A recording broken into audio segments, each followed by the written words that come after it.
Hi, I'm Taimana. And I'm Renee. And we're Burning Bridges podcast. Like, follow, subscribe. And turn your notifications on. Let's get into this episode. Hi guys, my name is Jason Tupou. I am the co-founder and director for Active Heroes, and I'm here with Burning Bridges. Yeah. Kurt. Jason Tupou, awesome to have you here, bro. Been waiting for this, Jan? Yes, I've been trying to avoid this podcast because I'm not a public speaking, and also being in this sort of space, we gotta get out of our comfort zone, eh? Yeah. So, Yeah. Thank you for having me. No, thanks for being here. And we're good mates. And how you just said, you're not a speaker, or neither am I. And here I am on a podcast.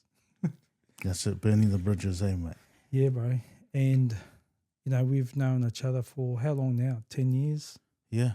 Yeah, good 10 years, something like that. Feels like longer. We come close and I like to let people know that Jace is the reason why I end up doing this podcast, really. We were talking a lot during the weeks, nearly every day, pretty much every day. Mm. And you're the one that put it into my head that I've got to start focusing on myself and not other things and start a business, because you had kicked off Active Heroes around that time too. Yes. And so we've been going through the trenches together of a startup business. Yeah. And you're what? How far are you in? 2 years in? Yeah, going on 3 years now. 3 years. Yeah, we're still working on the foundational side of things, so still a long way to go. Yeah. Yeah, and the slogan for Active Heroes is all abilities. Creating possibilities for all abilities. That's it. And we sort of feed off each other as well with what you're doing with Active Heroes and what we're doing here, and we sort of help each other out and promote each other and things like that. And we're honoured that that you have put our logo on your playing kit and your polo shirts and everything like that. It's awesome. Yeah. But before we get too far into about what you're doing with Active Heroes, just give us a bit of a background of yourself and where you were born and whatever you're willing to share with us about with your childhood and upbringing. Yeah. I was born in New Zealand, in Auckland, in a town called Glen Innes, GI. It's probably surrounded by all these very flash areas, but we were like right in the middle where the Bronx are. So, and I have 5 brothers, no sisters. Went to school there most of my life. I come to Australia in 2012, living in Sydney. How long were you in Sydney for? I was in Sydney for probably like 5 years and then moved over to Brisbane. What was your upbringing like in New Zealand? Did you have fond memories of growing up there? What was school like for you? I was different, especially to Australia. I sort of was in an area where it was like from, a lot of gangs, the street life sort of thing. And I think that's where I learned a lot of what I am today is like street smarts. And the school that I went to was a good school. But it's just the area that I was brought up in was different. And being brought up without a sister, sort of what I'm going through with life today, how important a sister or a woman influences your life, like when it comes to like relationship-wise, if you know what I mean. So your parents, what nationality are they? They're Tongan. Yep. They come from Tonga. Yes, they come in the late 70s. Started working like cleaning jobs, pubs. I remember my old man working at a pub. We used to go there after school just to get the peanuts and the chippies they sell in the counter there. So, but for fond memories, there wasn't really much fond memories because I was living in an area where if my mum would tell me to go get a bread from up the road, I'm trying to figure out how am I going to get there without getting jumped or getting stopped by opposition streets or gangs. Yeah, That's pretty intense to grow up like that. I wouldn't know what that feels like. So, you from a young age, that's how it was in your neighborhood? Yeah, yeah. Thank God that I was like sort of blessed with good hands at the time and sort of got me through those times. And it's not till I grew up going to school and seeing the other areas. I thought that like our area, that's like life everywhere. It's not till I come out of the area and goes, oh wow, you can actually walk around free without even like trying to look over your shoulder. Were you very culturally aware in your household? Like you only spoke Tongan, or what was your cultural aspect like at home? It's mainly cultural Tongan. Yeah. Yeah, so when we were growing up, it was mainly Tongan. I had an uncle that every time we went over to my uncle's house, no English was allowed to be spoken in the house. We had to have clean fingernails, clean feet, but really cultural, yeah. Growing up at a church, that's cultural. Even school in New Zealand's like culture is really not just Tongan, but also Māori. Yeah, so I can sort of understand and sort of speak, not much Māori, but I can. And your brothers, growing up with your brothers, did you get in many like fights or punch-ups with your brothers? I think it started just between us first at home. Yeah. And then once we grew up and got out on the street, then we sort of like had each other's backs. You know my brother Cal, so yeah, he was like the lucky one. So like, you know how you got the older generations, they sort of get their, like where you're from, your family name, and when the younger siblings come, they sort of walk the streets like sort of safe, you know. Because of the reputation his elder brothers have basically laid the platform for him to walk freely, pretty much. Yeah. But well, I don't know. He's a giant. He's what 6'7", something like that. Nearly 7, I think. Yeah. So he's not someone you just jump easily either. Like how he would. When he was a teenager, was he that height? He would have been around that height. Yeah. He's always been a big boy, but you can tell because he's like got a baby face, and they knew he was young. Yeah. You know, like, he's probably the really humble giant. Yeah, he is very humble, and for people to probably just see him, they'd feel very intimidated. Yeah. But he's so softly spoken and very gentle. Yeah. To be honest, I haven't seen him angry, I'm trying to figure out if I seen him angry, but nah, I haven't, Like, that's how, like, this guy is. He's got a good heart, Like, He's got a kind face, even though when I first met him, he's this massive giant, but as soon as you look at his face, you're like, he's all right. I'd hate to see him angry though, but you haven't, so. I don't want to see him angry. It's like a volcano, you know. Like they're quiet, but then let it erupt. The quiet ones always the ones, You don't but I have sparred him. Like I had a few spars with him, and I just couldn't. I had to always come in, but like he'll be sitting like standing here, his fist would like reach where you're sitting, so he'll always like sort of knock me. So he's. But yeah, you've also got a very talented family. Like one of your other brothers played for the Broncos. Yeah, Tommy. Yeah, he played for the Broncos. He came over here 2004. Played here 2004, 5 and 6. He's living here in Brisbane now and doing well for himself. He's in construction. So yeah. What did you think of Australia when you first moved to Sydney? Was it like, yeah, this is great, or you hated it? Oh, that's a good question because I came over for a funeral. I lived here when I was 6. Yeah, I was here for a few years. Living in Sydney when I was young. I come back at 2011, end of 11. That's when my cousin sort of passed away, and I came over for a funeral. And I went to Macfields over in Sydney. That's probably worse than probably Glen Innes, where I'm from. And then I went over there, and I was like looking around, seeing stray dogs everywhere, and I'm thinking, why does everyone want to move to Australia? Like, this place is like a shithole. And then I didn't understand. Like, I seen guys like junkies walking around with no shirt. I said, man, I want to go back to back home. And then John Hops, he took me to the Northern Beaches because he lived over there. Just to grab something. It's not till I got to the northern beaches and I was wow, this is Australia. It's like home and away, like the real home and away. Like when we went into Woolies and I seen like people walking around bikinis. I was thinking this is like home and away, like actuals. And that's what and then I thought like, I seen a lot of young people like successful, like compared to where I was from. And then you knew like this land, if you work hard enough, you can actually achieve something here. There's like a lot of opportunities. Yeah, so everywhere like I looked around, people were training.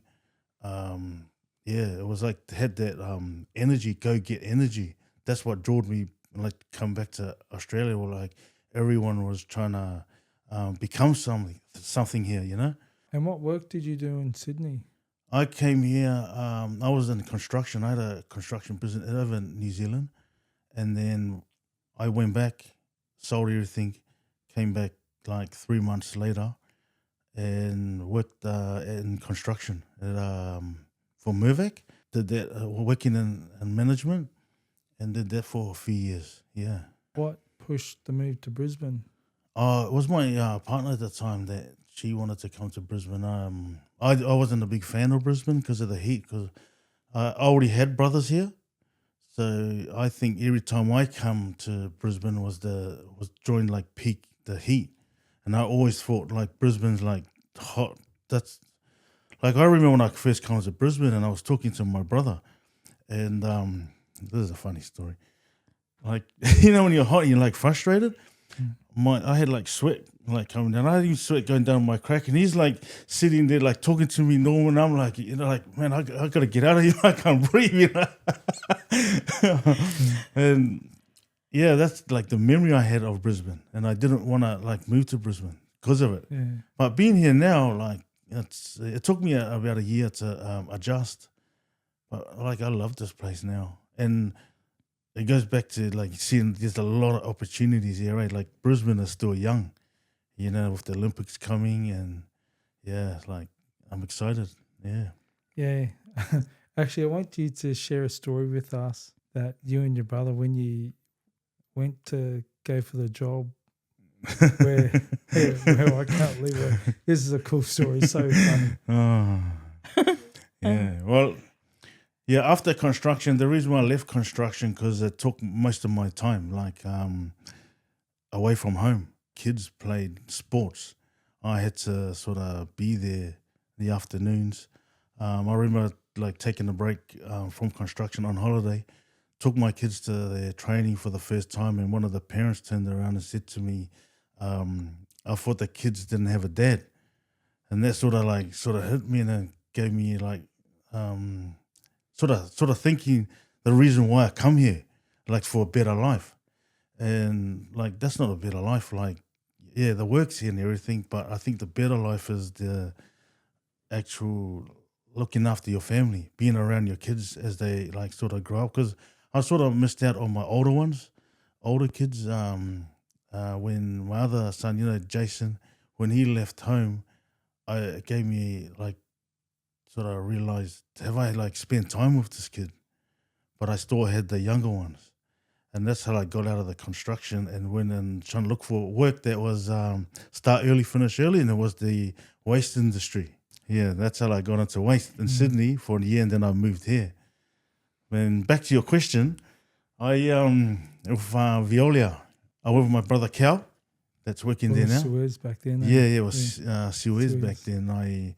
You had to go through a recruitment company. I got in the recruitment company. I got in, and then they gave me an interview with Suez. So I rock up to the job, and then I think it was like 10 o'clock, and I went upstairs, signed in, sat down, and then went past like the time that I was meant to be seen. And I just thought, like, stuff this, I'm leaving. Like, yeah, bad way of doing it. Like, you shouldn't be arrogant like that, eh? But I just it was just a sign. I wanted to, like, then I left, and then I tried to get into where the council was. Council contract. That's where you are. Yeah. Because of the union. Because, when the union's involved, there's obviously big money involved. But that was like sort of the private sector. I left, and then when I tried to get the job, and the lady that looked after the waste area was the same lady that gave me the interview of the, and I sort of, oh no, and then she rang, goes, no, I'm not going to give you the interview because you didn't turn up to the other one. And I said, oh, I had a sort of bad accident, and she goes, no, I don't care. I said, okay, sweet. I sort of hung up, and then I jumped online, and I found one of the guys that worked at Veolia, and sort of reached out to them and goes, hey, I'm trying to get in. Can you sort of help us out here? And then sure enough, then he said he could. And then he told me, just go and call the recruitment company just to get your stuff over. And I said, oh, how am I gonna do this because of the she's already blocked me. She's already blacklisted me. Flagged you. Yeah. And then I went over to my brother's house. He just finished his job too. And I said, you know what? Come with me. We'll go down to the recruitment company. I walked into the office, and then Melissa came out there. She was looking after the waste industry. And she asked who I was. And I said, my name. And she goes, oh, I just got off the phone with one of the managers. They want your profile. I guess, go wait for me in the office. And so I walked into the office, sat down. I went and sat down, and my brother was sitting there, and then she walks in and goes, all right, like, why didn't you turn up to the last interview? This is going to better be a good story, because I said it was a bad accident. And then I said to her, okay, this is what happened. I went upstairs, sat on the chair, and I shat myself. And then I said, I couldn't go into an interview like that. I went out, I was embarrassed.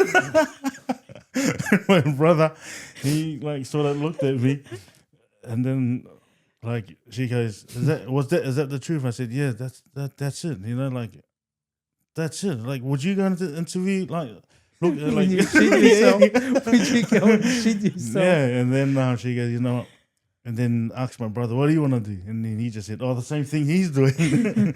I said, okay, you go in first.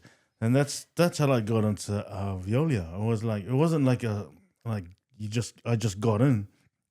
It was a bit of a mish, but she did say after 3 months, she comes into the office and goes, wow, you know, I really thought like you guys they were the underdogs. Let her down. Yeah, like. And then, but the office was giving us good raps of our work ethic. So, yeah, and that turned out real well for us. No, man, that story cracks me up, bro. Yeah, that's to the truth. even say that you shit yourself and going into an interview. What can you say? You know, you could have said a lot of other things than that. No. By then I was blacklisted. Yeah, by then I was blacklisted, so. That's a no questions, though. When you saying that, should have been like, yep, okay. Yeah. She goes, yep. Not asking any more questions. That's what happened. Yep. Yeah. Move into how you kicked off Active Heroes and how that was, come about. With Suez, I still had that truck, and it's set up like a business, and it was like sort of making profit. And I knew that I had to start another business to invest in. And then talking to my daughter, like the way we talked a few times, because she was in the disability space. And at the time I was coaching, doing coaching for the kids' football and one of her teams. And she used to bring her client down to the games, sat on the dugout, trained with us, and I used to get the kids to go and train with them, and just seeing their reaction to the training and how involved they got in, and just seeing how they sort of lit, and it was different to how I was coaching kids, with free mainstream, but seeing these kids, they reacted different. They really enjoyed it. My daughter sort of we were talking about starting the program for it. I was always keen. I'm a kid that had a lot of dreams too, but I was just the wrong area. You know, they're saying like you're a product of your environment. Yeah, like I never thought I'll have a business, you know, because of that mindset. But when she brought that up, I just thought, you know what, I'll do it. You know, like I'm keen. I told her, give me 6 months so I can just like sort of educate myself and see what what it looks like. And then that's when we were talking. You know, we were working for the union at the time, and he used to call me complaining about like the office and everything while I'm trying to educate myself. And I said, mate, go focus on your own stuff, mate.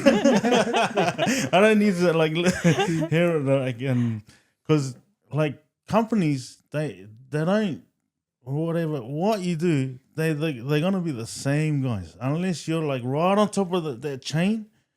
Nothing's gonna happen, you know. Like, and that's I think it was just God's time, you know, how we like cross paths, and then as we were talking, we were talking about what you're gonna do. I said, go talk to Renee, you know, like see what you're gonna do. Like, come ring me what you're gonna do about it. What are you doing? You know, I don't want to hear about the union because we got bigger fish to fry than picking up bins for the rest of our life. So, well put. I remember that day because I came home to Renee and I said, look, we're going to start our own business. I don't know what it is yet, but we're going to find something and just start it. Yeah. You know why? Why I told him to do it? Because the energy and the effort he put into that. And I just think, if this guy can put that much energy and like that to like someone else's dream, imagine your own, you know. And then like, look at you now, you know. Yeah. Wearing like a $1,000 jacket or I'm still on my $20 polo, mate. But that's so true because I was obviously here in the mix of him, all of that energy and trying to help people. And I remember him coming home saying, Jace is basically him hearing it from you was that turn switch for him because I'm very, you know, understanding. So I let him talk and all of that sort of thing. But it's to a point where somebody has to go, hey, it's too much. You're doing too much for somebody else. You need to put that energy into yourself. And that's what he came home that day, goes, I've been talking to Jace. And it was cool actually listening to him talk about how you used to went back and forth with your ideas and your business. So cool. And for me to see you now today, what you've achieved is, proud of you, bro. Yeah, appreciate it. Yeah, man, you've evolved, going into like, say, the football clubs and running programs there to now you're affiliated with the Dolphins and the Warriors, the Wars, and you've just grown so much since then. Yeah, it's good to see. How did you get involved with the Dolphins and the Wars? Once we started our program, when I was at Wynnum at the time, one of the guys there that was a CEO at the time there, he's now the general manager for the Dolphins. And I sort of reached out to him and asked him about our program. I just didn't want the program to be like in the club. I sort of wanted to bring something different into the game. I do come from mainstream, but I also wanted something because these kids need to have a pathway. We don't just bring them in, train, make them like feel like a rugby league star, but also they want to put on they've got a dream that they want to play like an NRL player, and trying to connect with these NRL sides will help them get to their dreams. That's how we got into the Dolphins. And it's they were all about it, the Dolphins, in the space. So, but being inclusive, and so it sort of makes my job easier. And how'd you get involved with the Wars? That's a blessing, eh? We had a come and try me because we're up in the North Lakes here. We needed another team, so the kids are like keep saying, "Oh, when are we gonna play? When are we gonna play?" And then you trying to, because we just come up with the business plan and sort of just go. We don't have like sat there and just, this is what's gonna happen. Bang, you sort of just go roll with the punches. You know, like you've got, you know where you're going, but you know the boat usually turns like this all the time. We've started the program, then we sort of learn from the kids. You know what they want. So okay, sweet, we need another team.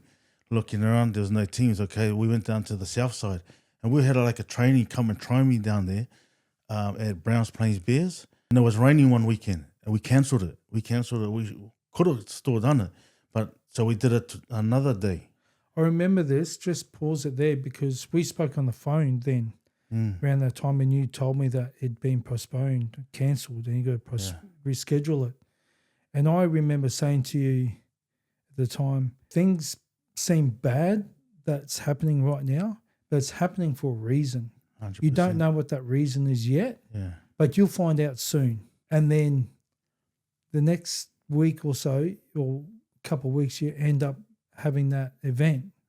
So tell us how that went down there. Yeah, and then when we had our date locked in, didn't even know the Warriors Academy would be there at the time. So we set up on one of the fields. They had the other two fields, and the community guy that come over, Mark Tukey, God bless that guy. He walks over and goes, what's this? And then, because he comes like sort of back from his background's like disability as well, and he's just seen it and he goes, mate, we want this for the Warriors Logan Inspire Logan. Yeah, and then that's how that relationship started. Now we're like partners now. We got full access to the fields. Yeah, no, it's like really good, and their facilities are really good, You know, real nice. And we set them up like professionally as well, our kids out there. Even saw on your socials there last week that Sean Johnson gave you a shout out, Active Heroes. It's pretty cool. Yeah, that was at a luncheon that we, because of our partnership, we get to go where the Logan Warriors go to. So you know, you met a few players there.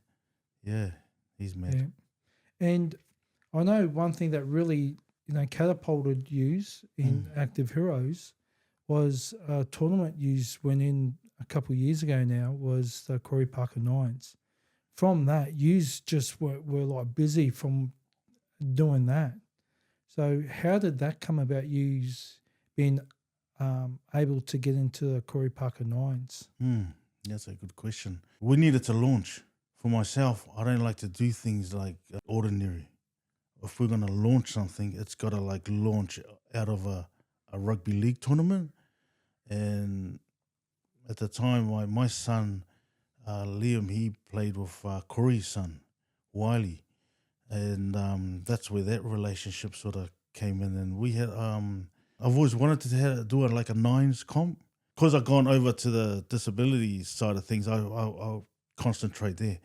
So with the nines, we had it with another friend. We were going to do it, the nines comp. I'll launch it off there, and then Corey got involved. Corey jumped in as well, and then I just thought, like what a time to like launch Active Heroes is through the Corey Parker Nines. Yeah. And from that event, you end up getting like a partnership with a car, like a racing car and that, with your logo put on the racing car. Lincoln. Yeah. Yeah, this kid, man, he drives like Porsches and stuff, and he went into that Ferrari Academy. They had a movie about it. The kids that play in the games. Yeah, he's one of these kids that went over to, I don't know where it is, probably Italy or something. They learn how to drive simulated Ferraris. Yeah. Yeah, F1. F1s. Like F1s and that. Yeah, Lincoln. Like follow, man. And he got like he's driving these Porsches, but he wasn't old enough to get a license. Good on them, man. And what's something that really stood out to you, a special kid that's kind of touched you during all of this with Active Heroes? A story that you might want to share on something that you made a change to somebody's life. Yeah, man, there's many stories, not just with kids, but parents as well. Like got like a couple of kids that come into the program first time, timid, quiet, because probably these kids are always stuck inside houses. And that was the whole goal of us having our comps at Corey Park and 9 is to bring them out into community. If we had our own little comp, it weren't as, like it's not as vibey as we want it to be. And seeing these kids just, like grow in communication, the confidence they like sort of getting, it's just, like there's a few kids there I can't. Can you name like a couple rising stars with your all ability kids that have like probably come in very shy, hesitant, and then now they're like growing to be this extrovert type kid now where they're socializing more with other kids? Yeah. Have you got anyone in mind that's been like that? Yeah, you probably know this guy, man, and you like you'll probably hear him on the road. Many. Yeah, he was one. That came sort of timid, and I used to say all these words like yeah, mate, and then hey, and he's taken over that, and I didn't say it anymore. Yeah, like, that fella, he mimics saying, and like his confidence, like God, if he was here, I probably won't be talking. He'll be talking. He'll be doing all the talking. Yeah. And that's how, that guy's confidence just gone out the door. And he was probably the first sort of guy that we like sort of tested this program with, see how they reacted, what we can do, what we can't do, what our limits on this, because it's a sensitive space too. So, because you took him on the road with you when you went up to Bundaberg and that was his first time out of Brisbane, I think you said. Yeah, first time. And you were staying in hotels and that? Yeah. They had a program up there, a disability program. Because we're like trying to educate ourselves in the space, I wanted to see firsthand how others run their program. I got up there, took him with me so I can see how he travels on the road. And he turned around and said, "Oh, I've never been out of Brisbane." And I was thinking, man, but it's massive for him. What's like normal for us, there's a lot of like kids out there like him that will never experience that. And if we can do that with these programs, rugby league program, so it was a good trip. And then we went up there, seeing what they'd done. All right, we got it. Actually, I can do better. So I came back down here and started. It's real good, Manny, because he's got that, vulnerability with him now to like reach out, because he reaches out to me and Renee every now and again, with stuff that he's going through, and just shares it with us and asks us for our advice and things like that. So for someone like that to do that and have the confidence even with us to share it with us and ask for our input on how he should go about certain things. He's really good, Manny. He's grown a lot since I've known him too. And he was a good advocate as well. Coming, it's best to have someone like that. We'll feel rolling out the program. He's actually doing it, and he can tell his experience of it with kids with autism. Remember, I don't come from a background to understand disability, but when I have these kids, I don't see the disability. I talk to them normal. I train them like normal. And I think that's the point there, what you just said. You treat them normal to any other kid, because they're probably used to being treated a different way and being excluded from a lot of things, especially from playing in a team sport. And in your case, it's rugby league, and they've probably never done it before in a team environment.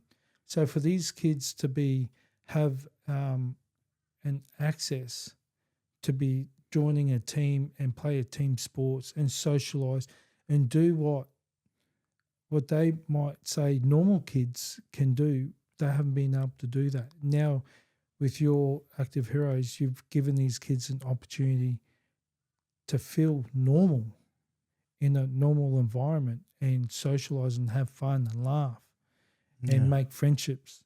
Because, for me with your program too, I wish something like that was around from when my eldest son was a kid with his disability that he had at the time with his bone disease. He couldn't play contact sports.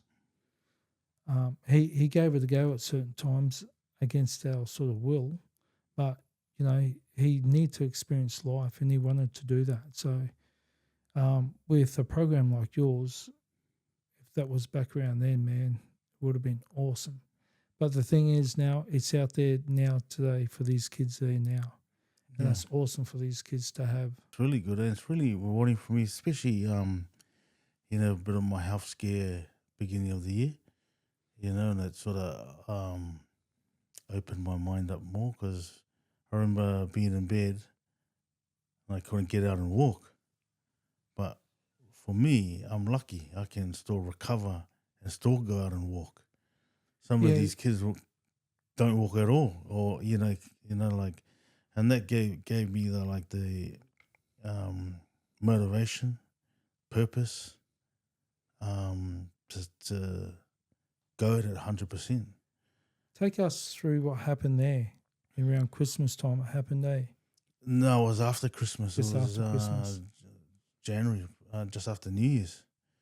Yeah, just I don't remember much, but I had like a throat, something in my throat. It's like, I couldn't breathe properly. And I tried to go to the chemist and get this numbing thing. So I just smacking all these numbing things. That didn't work. And then, it just got worse. I couldn't breathe properly. Middle of the night, having this come out of nowhere. This is, there was no symptoms leading up to it. Nothing. I was normal. And diarrhea as well. Next morning, I was going to go to work. When you just know, mate, this is thinking it's going to be all right. When I wake up, it's going to be all right. But I got up, it was worse. I end up calling the ambulance. I don't really do that.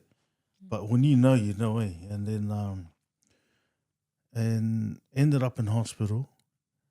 I just remember just taking a selfie, and they took my phone, and then I woke up 2.5 weeks later.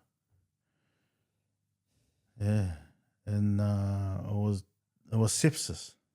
So my organs were shutting down, put me on dialysis. These are the things I remember. Man, you know what? It was, I spoke to Shelly this not long ago. When I was in that deep, in the coma, you're fighting demons in there. You're fighting demons, and it's they sort of suffocating you and stuff.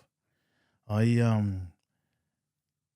trying to. It's I'll give you an example, man. It's how water's there, but you can't get there. You're sort of. That's what I mean.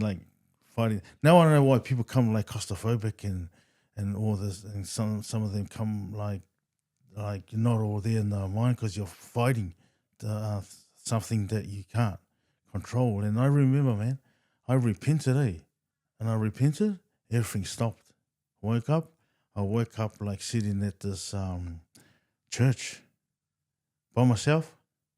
There's no word of a lie. Yeah, I haven't spoken about this, but I sat there wondering why I was sitting there, and I remember looking out the window, and it looked it was like a private school, it was pristine, outside the. I don't know why I was there, but everything was gone. It's like someone strangling, pushing you down. Yeah. And I was at this church. It was a beautiful church, man, nice architect. Not long after that, I heard my daughter, my younger daughter, calling my name. And I think that's when I started waking up. So when you're in a coma, you're conscious of a dream that you're having? Yeah, like a dream. Yeah, that's what I remembered while I was lying there for that 2 weeks. Yeah, and I remember I just repented, and then everything stopped. And when I was doing physio, the lady that helping me at the time, she looked at me and goes, "Are you all right?" I said, "Yeah, I'm all right." And he goes, I go, "Why you ask?" I said, "Because some people come out not all there. Do I ask if I need counselling?" I said, "No, I'm good." But I was just having a moment thinking, anyone in that situation, coma or like that, man. I think like there's a being out there that's more powerful than who we are. And, that's like Jesus Christ. Like not many will like think, but that was my experience. When I sort of reached out. If I'm not just guessing. If I didn't or repent, I think who knows? I'll probably come out that I'm disabled. Like I had nurses come like on my bed and go looked at me up and down, looked at like over my legs, and they said, "Oh, didn't you have sepsis?" I said, "Yeah." Yes, like looking at me like I come out normal. Yeah, there was nothing. When you say you're fighting demons, Mm. can you give us an example of type of demons that were in your head at the time? It wasn't like it felt like like someone's pressing you down. Like I don't know what sort of if that's class as fighting demons. It wasn't a good feeling. It was a feeling like it wanted me to suffer more. Like That's out of it, man. yeah, Yeah, I don't think I've ever spoken to somebody who has been in a coma to ask them what it was like.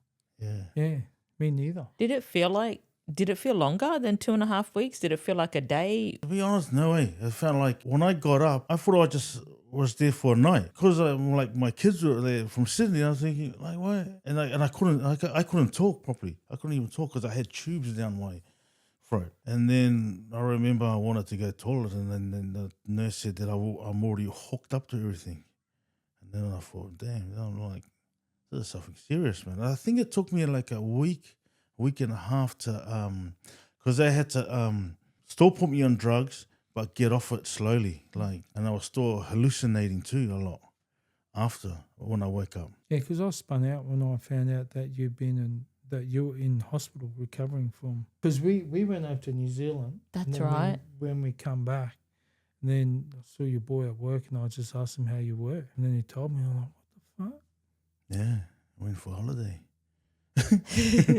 We went for a holiday. That's borderline like miracle, right? Yeah. When you've got nurses kind of looking at you like that, like, what? They had to throw, like, because they didn't know where it come from, or what sort of bacteria was sort of shutting everything down.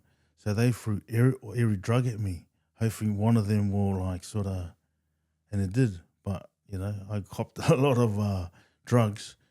Yeah, some good stuff in that place, man. And then we went up to the hospital to visit you, and you escaped for the day. Yeah, that's right. Yeah, yeah, that's all.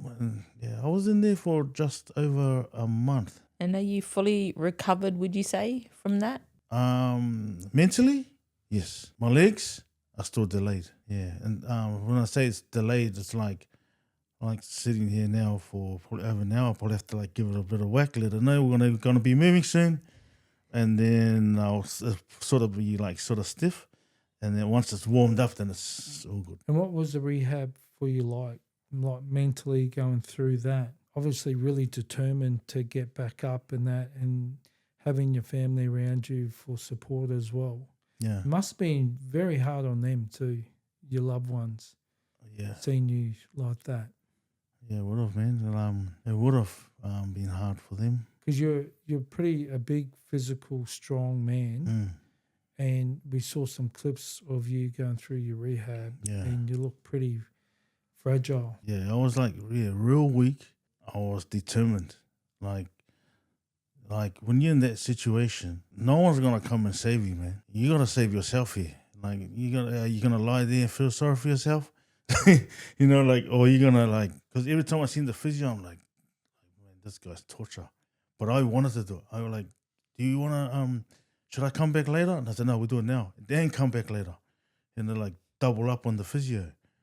Even though I was like going through excruciating pain everywhere, like I couldn't even stand on my leg, but I wanted to get out. And sometimes I had to like bullshit and just go, I'm good. It's all good, But when I go to walk, I like fall out. Yeah, so just being determined and then just being led by God, man. And like even now with Active Heroes, I've handed that over to God. I'm just sort of like a body that sort of go and make the connect, but it's led through God, this business. I don't even have kids that disabled like in this, so, but I'm passionate like They are like my kids. That drive gives me the drive. What we have in the pipeline, man. And like, I'm not going to give you my IP. Someone's going to steal it. But it's going to be crazy, man. Yeah, we're going to do that for another podcast once it's kicked off. Yeah, but we've been blessed, we're like made partnerships with councils. We're in the middle of tendering for before and after school programs. But it's really like kicking off. We're like kicking off programs in different areas now. Even though I'm meant to be like recovering, I'm actually working on the business, which is, gives us the time to go out and smash it, And But it's good for you too, because it's keeping you mentally strong by focusing on active heroes and doing things for there, because it's not so physical, more so. Like, I know you still got to get around, but I think it's good for you mentally, be having that like purpose with active heroes. Yeah. Beautiful story, bro. Like hardship, what you've gone through, but beautiful that you've come out the other end the way you have with that determination through your rehab and waking up and that out of it story being in that coma. It's like Renee said, I've never heard anyone speak of what being in a coma is like. Sort of good for people to know, because what I'm guessing, that people if they don't like own up or like repent, you're fighting something that's like even doctors can't even. He doesn't even know that you're going through that, because you're just lying there like everything's normal. But mentally, man, you can tell like why people come out lost. I wasn't that like religious, I knew, but I wasn't that religious. But now, What's your outlook on life now? My outlook in life now is, man, don't take life for granted, Like, it's not going to come in out of there. Like tomorrow, you can always say, tomorrow's not, it's not going to be there. Like when you go through that. Also, my mind and the way I think, it's more broad now. And everything is a purpose. I was just talking about this the other day about doing that, like tendering for the school, morning program, afternoon program. But there's a bigger purpose for that. How are we going to set for the next program? How are we going to finish off right up to they finish school? The mindset, my mind is like more clear. And I'm walking with purpose, It's a massive thing, purpose. People having purpose. You have to, Like, it's like, you're just a body just walking around for free. If you don't have that purpose and drive, surround yourself with the right people. Yeah, hearing what you were going through at the time, it woke me up to really appreciate my health. You see someone like yourself that I'm close to go through something like that, and makes you really reflect on yourself and how fortunate I am to have good health. And that's what the things I thought of when I heard about you. Once I found out, I tried to reach out to you a couple of times. Took you a while to get back to me. Yeah, it was good to hear from you, and that you're doing good now and you're still on the road to recovery. Much love, bro. Living the dream now. Yeah, we'll get into our closing questions, Yeah.